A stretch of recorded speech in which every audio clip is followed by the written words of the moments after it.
Ghana's legislature is largely viewed by many as a two-party parliament. The House was birthed in 1992 on allegations of a stolen verdict.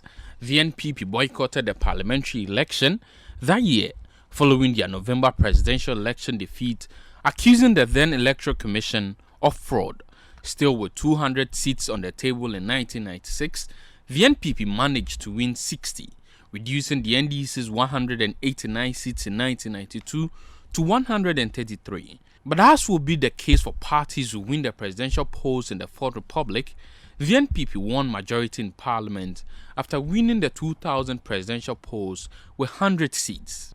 Many have concluded that there is a direct relationship that exists between winning the presidential and parliamentary elections. We can project that President Mahama is heading towards victory because there's a very strong correlation between presidential results and parliamentary results. Everybody knows this. But the outcome of the 2020 presidential and parliamentary election, which is to give way to the 8th parliament, is changing the perspective. In what looks like a media war to control the narrative, the two parties held press conferences to claim majority in parliament. The NDC in total held about 8 press conferences after the polls, all to claim victory in their parliamentary race. NDC has captured parliament as we speak now. And because of that, NDC will select the next Speaker of Parliament and the next First Deputy Speaker of Parliament and all the chairmen of parliamentary select and standing committees. The NPP intermittently held counter press conferences to refute the claims of the opposition party, insisting that it still holds majority in parliament. We are happy to announce that for the next parliament, it is obvious from the results declared across the constituencies that the NPP will still maintain a majority in parliament.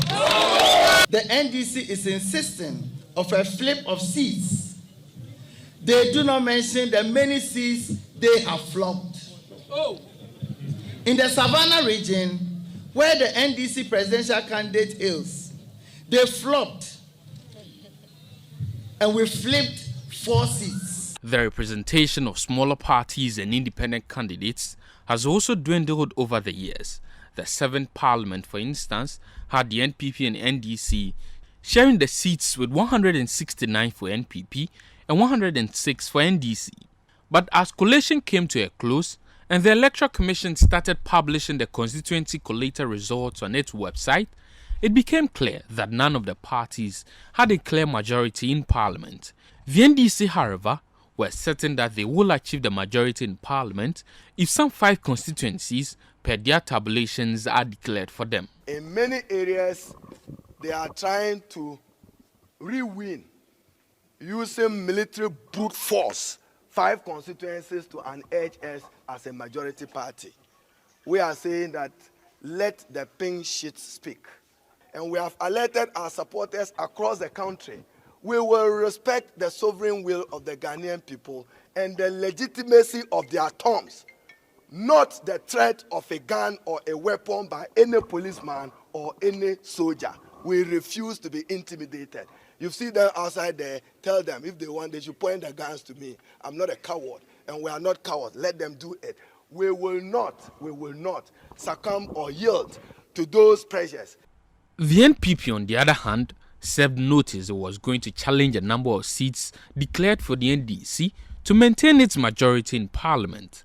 The president had to intervene before the party's agents signed the Savlugu results, which were reported to have delayed the declaration of the presidential result. The NPP also secured an injunction on the declaration of results for Senate West, which it was hoping to win to move its seats to 138. But a court ruling and subsequent collation of results later increased the NDC seats to 137.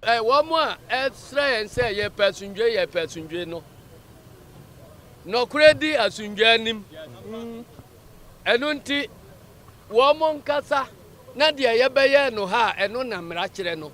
ya meye tachiman safu de sa boko ye ne ehunu nipa wafa asembia ni ho ya kai na ya lusu a anu no se yesu ne awini nso a ne yaje enu nti ye we because enya se bia 2 million pese tran mu ye ko abo ye fa ahudie ho kwan enti ye ra ni mu se ye be tachiman safu sa ye be sahwiyo so sa ye be ko akoye esikado ketansa ye be ye takwanso ayem sa ye wi a ye be hunu de wa win election ye wi a ne aya akonwa kase de no so sa. After the Electoral Commission's official data indicated an even split of the seats between the two major parties, the NPP will have to rely on the seat of an independent candidate who was expelled from the party before the polls to technically achieve the majority in parliament. Obi a nam no ka so NPP ni a o independent na onye NPP ni papa onye NPP ni papa o NPP ni papa onye independent titro masmasi en from bana me no ndi komo a wamba no na chese uni ebu ma me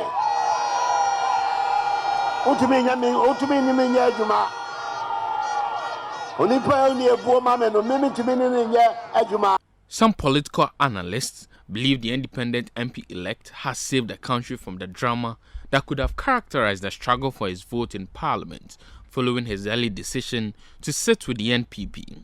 My blood, my DNA, everything is NPP. Won't your supporters be disappointed at this decision? So I'm taking the decision with the prior recognition of my constituents. In fact, I'm not speaking just for myself. I'm speaking from my people. What they told me is probably what I'm speaking out to you. My people are saying, in spite of whatever happened, I should still be with NPP. The NDC still hopes the recollated Techiman South parliamentary results will do the magic for them.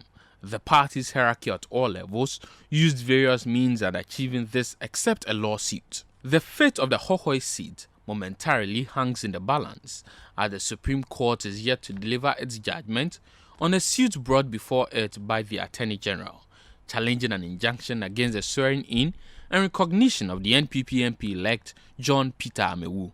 Notwithstanding the outcome of the case, the next parliament will be of keen interest to observers of the political scene, as the House will see about 130 new legislators and witness the absence of about 30 MPs who were ministers and deputies in the first term of Nana Akufo-Addo.